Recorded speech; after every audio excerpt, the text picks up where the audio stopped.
اور انہیں گمراہ کرنا چاہ رہے ہیں، انہیں جہنم میں دھکیلنا چاہ رہے ہیں۔ آپ کو مومنین کے جنت میں گھر اچھے نہیں لگتے؟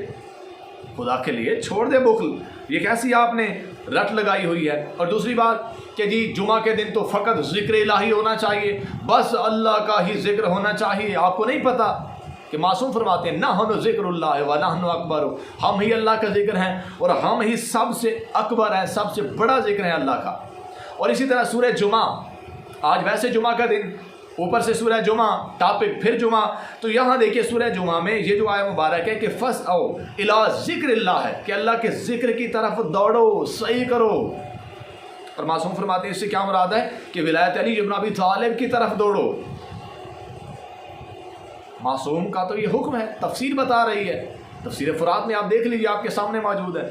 تو سرکار نے کیا فرمایا کہ یہ فَاسْعَوْا إِلَىٰ ذِکْرِ اللہ ہے، اس سے مراد ہے فَاسْعَوْا إِلَىٰ ذِکْرِ وِلایت علی ابن ابی طالب۔ ذکر تو ہے ہی یہی اہل بیت اطہار کا، انہی کی ولایت ہی ذکر اللہ کہلاتی ہے، انہی کا ذکر ہی اللہ کا ذکر کہلاتا ہے۔ تو آپ کو کس نے منع کر دیا کہ اہل بیت کا ذکر نہیں ہونا چاہیے؟ اہل بیت کے ذکر پر آپ نے کس طرح سے یہ فتوے جاری کر دیے کہ جی ایسا نہیں ہو سکتا، شعر نہیں پڑھے جا سکتے، شعر نہیں بیان کیے جا سکتے۔ اور دوسری بات سامعین اور ناظرین، وسیم عباس صاحب کہتے ہیں کہ جو شعراء ائمہ معصومین کے دور میں تھی یا جناب ابو طالب علیہ السلام نے جو اشعار پڑھے تھے یا کسی اور حجت نے پڑھے ہیں تو وہ چونکہ حجت ہے، وسیم عباس صاحب حجت کا جو فعل کرنا ہے وہ کس لیے ہے؟ حجت نے یہ اشعار کیوں پڑھے ہیں؟ امام معصوم علیہ السلام جب مولا خود پڑھ رہے ہیں تو مومنین کو کیسے منع کیا جا سکتا ہے؟ اور پھر آپ نے قرآن کی بات کی کہ قرآن مجید کے اندر شعراء کی مذمت آئی ہے، اور آپ نے سورہ شعراء کی جو آیت مبارک 224 ہے وہ تو آپ نے پیش کی ہے، اور اس کے بعد آپ نے جو حقیقی شعراء ہیں ان کی جو تائید میں آیت ہے وہ آپ نے چھوڑ دی ہے۔ سامعین اور ناظرین، جیسا کہ آپ سورہ شعراء میں دیکھ سکتے ہیں، اس کے اندر جو شعراء کا تذکرہ ہے کہ وَالشُّعَرَاءُ يَتَّبِعُهُمُ الْغَاوُونَ، کہ شعراء کی جو پیروی کرنے والے ہوتے ہیں وہ بہکے لوگ ہوتے ہیں، گمراہ لوگ ہوتے ہیں، وہ ان کی پیروی کرتے ہیں۔ اور اس کے بعد جب تفسیر اہل بیت کو دیکھا جائے، تفسیر نور الثقلین کو دیکھا جائے، اور یہ مسلسل آیتیں 224، 225، 226 اور 227 جس میں یہ موجود ہے کہ إِلَّا الَّذِينَ آمَنُوا، استثناء موجود ہے جو حقیقی شعراء کے بارے میں ہے۔ آپ ذرا تفسیر نور الثقلین کو دیکھیے تو اس میں باقاعدہ وہ شاعر بھی ہیں جو تعریف کے قابل ہیں، اور وہ شاعر بھی ہیں جو قابل مذمت ہیں، جن کی مذمت کی ہے۔ اب مذمت والے شاعر کون سے ہیں؟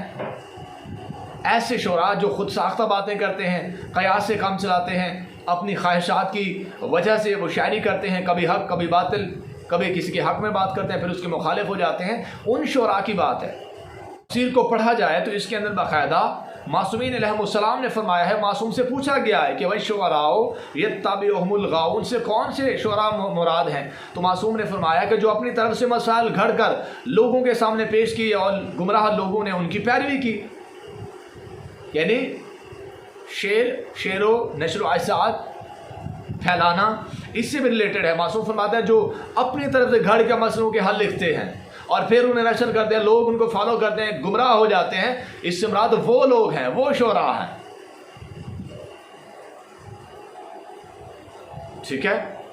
اور جہاں تک حقیقی شعراء کی بات ہے تو باقاعدہ رسول خدا صلی اللہ علیہ وسلم سے عرض کیا یا رسول اللہ آپ شعراء کے متعلق کیا کہتے ہیں؟ اسی تفسیر میں دیکھیے حضرت صلی اللہ علیہ وسلم نے فرمایا کہ مومن اپنی تلوار سے بھی جہاد کرتا ہے اور اپنی زبان سے بھی جہاد کرتا ہے، مجھے اس کی قسم جس کے قبضے اختیار میں میری جان ہے، تم لوگوں کے اشعار کفار کو تیروں کی برسات سے بھی زیادہ گراں محسوس ہوتے ہیں۔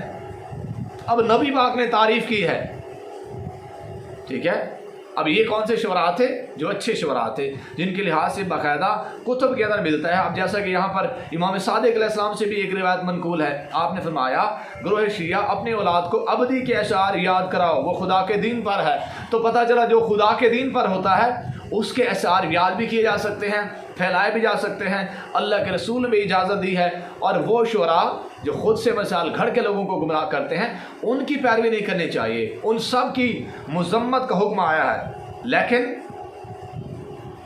جو حق والے شعراء ہیں ان کی پیروی کا حکم آیا، انہیں فالو کرو۔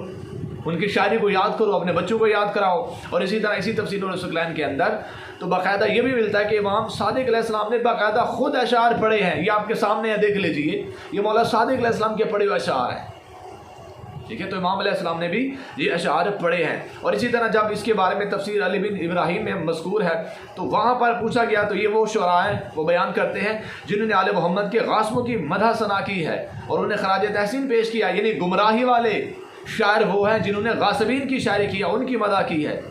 اور پھر اللہ نے آل محمد اور ان کے ہدایت یافتہ شیعوں کا ذکر کیا اور انہیں گمراہ شاعروں سے مستثنا قرار دیا، اور ان کی صفات یہ ہیں الا الذین آمنوا وعملوا الصالحات۔ اب یہ کون ہے؟ مولا کے ہدایت یافتہ شیعہ شعراء ہیں جو گمراہ شاعروں سے مستثنا ہے۔ آپ استثناء کو کھا گئے ہیں۔ آپ نے پہلی آیت پیش کی ہے، اور جو اہل بیت اطہار کی شاعری بیان کرنے والے شیعہ شعراء ہیں وہ آپ نے آیت پیش ہی نہیں کی۔ حضور علی محترم، بھائی دو طرح کے شاعر ہیں، ایک خود ساختہ اور ایک اہل بیت اطہار کے لحاظ سے شاعری بیان کرتے ہیں، مالکوں کا ذکر کرتے ہیں، مالکوں کے لحاظ سے عمل صالح کرتے ہیں، ایمان لانے والے ہیں۔ تو وہ جو شعراء ہیں، قرآن جنہیں اچھے شعراء قرار دے رہا ہے تو ان کی شاعری جائز ہے، ان کے شعر کہے جا سکتے ہیں، ان کے شعر یاد کروائے جا سکتے ہیں۔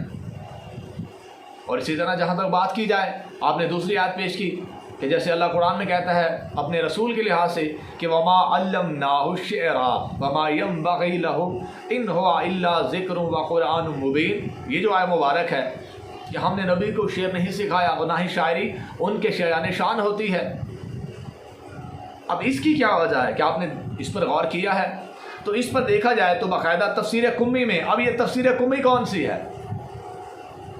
یہ حوالہ میں نے اس لیے دیا تاکہ آپ کو مفاتیح الجنان کے جو مصنف ہیں اسی کے گھر سے حوالہ دیا جائے۔ یہ صاحب مفاتیح، یہ تفسیر قمی اسی کی ہے۔ تو اس کے اندر باقاعدہ مرقوم ہے کہ قریش قرآنی آیات سن کے یہ کہتے تھے کہ محمد جو کچھ کہہ رہا ہے یہ شاعری ہے۔ اللہ تعالیٰ نے ان کی تردید کی اور فرمایا کہ ہم نے اپنے نبی کو شاعری نہیں سکھائی، اور شاعری ان کے عظیم منصب کے شایان شان نہیں ہے۔ ہمارا نبی جو کچھ بیان کر رہا ہے وہ تو ایک نصیحت ہے اور صاف پڑھی جانے والی کتاب ہے۔ یہی وجہ ہے کہ حضرت صلی اللہ علیہ وسلم کبھی شعر نہیں کہتے تھے، رسول پاک نے اشعار نہیں کہے، ورنہ لوگ قرآن مجید کو شاعری سمجھ لیتے۔ رسول پاک کی باتوں کو نعوذ باللہ من ذالک وہی قیاسانہ، وہی خود ساختہ، وہی خواہشات پر مبنی شاعری سمجھا جاتا۔ اس لیے اللہ نے باقاعدہ آیت بھیج دی کہ ہم نے نبی کو شاعر نہیں بنایا، کیونکہ منافقین نبی پاک کی جو وحی والا کلام تھا اس کی مذاق اڑا رہے تھے، اس کی توہین کر رہے تھے۔ اس وجہ سے اللہ نے یہ آیت بھیجی کہ ہم نے نبی کو شاعر نہیں بنایا، بلکہ یہ جو کچھ کہتا ہے وہی آتی ہے تب یہ بول رہا ہوتا ہے۔ اس کی زبان سے جو بھی نکلتا ہے وہ وہی ہوتی ہے، چاہے جو بھی نکلے، وہ شاعری نہیں ہے، وہ وہی ہوتی ہے۔ کیونکہ ان کے ذہن میں وہ شاعر تھے جو گمراہی والے تھے، جو باطل تھے، جو حق کو غلط ملت کرنے والے تھے، ان کی بات ہے۔ انہوں نے نبی پاک کے کلام کو وہ شاعری سمجھا، تب یہ آیت آئی۔ اللہ نے کہا ہم نے نبی کو شاعر نہیں بنایا، ہم نے انہیں شاعری نہیں سکھائی۔ اور جہاں تک شاعری کی بات ہے تو معصومین نے اشعار پڑھے ہیں، معصومین نے اجازت دی ہے، اور حجت جب پڑھ رہی ہے تو ہمیں سکھانے کی خاطر پڑھ رہی ہے۔ وسیم آباد صاحب تھوڑا ہوش کے ناخن لیں، آپ اس قوم کو کیا سکھانا چاہ رہے ہیں؟